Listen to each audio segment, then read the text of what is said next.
Hi friends, దేశ రాజకీయ ఎన్నికల చరిత్రలో రేపు ఒక కొత్త అధ్యాయం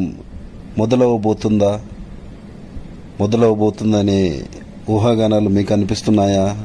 ఇప్పుడు వాటన్నింటి గురించి చర్చించుకుందాం ఫ్రెండ్స్.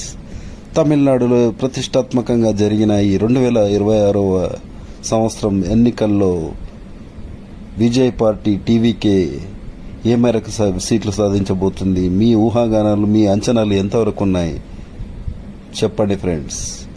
చెప్పుకోవాలంటే విజయ్ ఒక అసాధారణమైన నటుడు. విజయ్ తలపతిగా పేరొందిన విజయ్ ఈసారి ఎన్నికల బరిలోకి దిగారు. ఎన్నికల ప్రచారంలో వాడి వేడి మాటలతో విరుచుకుపడ్డారు ప్రస్తుత ప్రభుత్వం, స్టాలిన్ గారి ప్రభుత్వం మీద. చెప్పాలంటే స్టాలిన్ గారు డిఎంకే ప్రభుత్వం కూడా చాలా మంచి పథకాలు అందించింది. కానీ ఏదో కొంత వ్యతిరేకత అయితే జరుగుతుంది కదా, అదే విషయం మీద విజయ్ విరుచుకుపడ్డారు ప్రజల పక్షాన. ఈ మేరకు విరుచుకుపడిన విధానంలో ప్రజలు చాలామంది విజయ్ పట్ల ఆకర్షితులయ్యారు. చూస్తూ ఉంటే విజయ్ తలపతి పార్టీ ఈసారి ముఖ్యమంత్రి పీఠాన్ని అధిరోహించబోతుందా అంటే నిజమే అని చాలా సర్వే అంచనాలు చెప్తున్నాయి ఫ్రెండ్స్.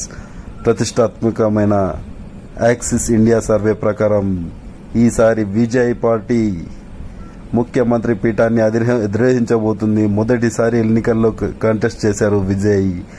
ఏ పార్టీతో పొత్తులోకి దిగలేదు, సింగిల్గానే దిగింది. డిఎంకే, అన్నా డిఎంకే లాంటి పెద్ద పెద్ద పార్టీలతో తలపడింది.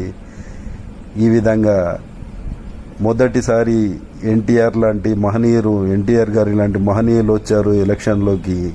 తర్వాత విజయ్ వచ్చారని చెప్పుకోవచ్చు.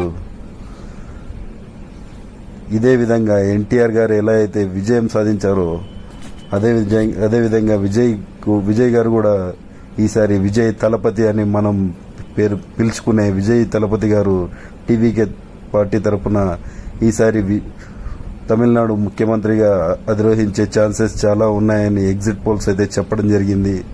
రేపే ఎలక్షన్ రిజల్ట్స్ ఫ్రెండ్స్. ఉద్విగ్న భరితంగా జరిగే ఎలక్షన్ రిజల్ట్స్ రేపు ఉదయం 8 గంటల నుంచి లైవ్లో ప్రసారం అవుతాయి.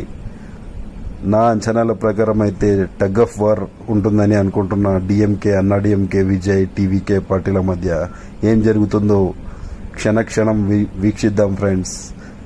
Vijay party Axis India survey ప్రకారం అయితే విజయ్ కేతనం